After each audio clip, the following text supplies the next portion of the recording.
Mon conseil, Oui, pense à toi, 100%.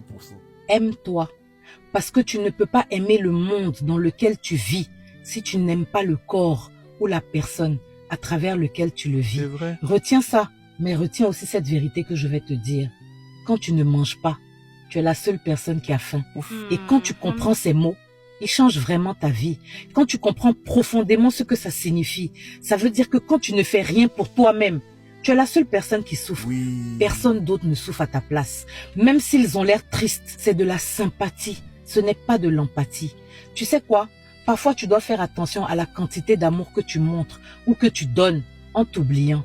Parce que quand tu donnes tellement à quelqu'un, cette personne finit par tomber amoureux de ta main et non de ton cœur. Ah, et le jour ça. où tu arrêtes de donner, les gens diront que tu n'as jamais rien donné. On dit aime ton prochain comme toi-même. Il n'est pas dit aime ton prochain au lieu de toi-même. L'amour de soi, ce n'est pas de l'égoïsme. Tu sais, pendant leur formation, les sauveteurs, on leur apprend à ne jamais secourir une personne qui est en train de se noyer, qui se débat. Pourquoi? Parce que dans la panique, elle t'entraînera avec elle vers le bas. Ils se protègent eux-mêmes. Parce que si le sauveteur se noie, il y a maintenant 2 victimes au lieu d'une. Aime-toi d'abord.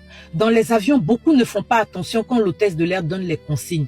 L'une des instructions dit « Mets ton masque à oxygène en premier avant d'aider les autres ». Ça ne veut pas dire qu'ils veulent que tu abandonnes les gens.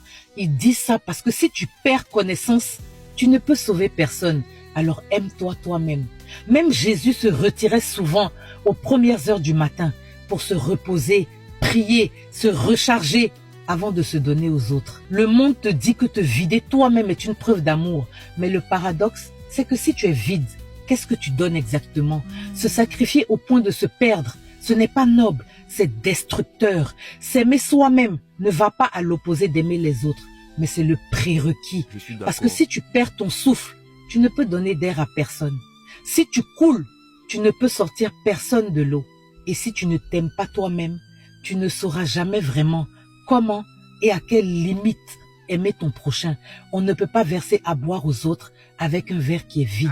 Le monde a besoin de ta lumière, pas de tes cendres. Alors brille pour toi d'abord.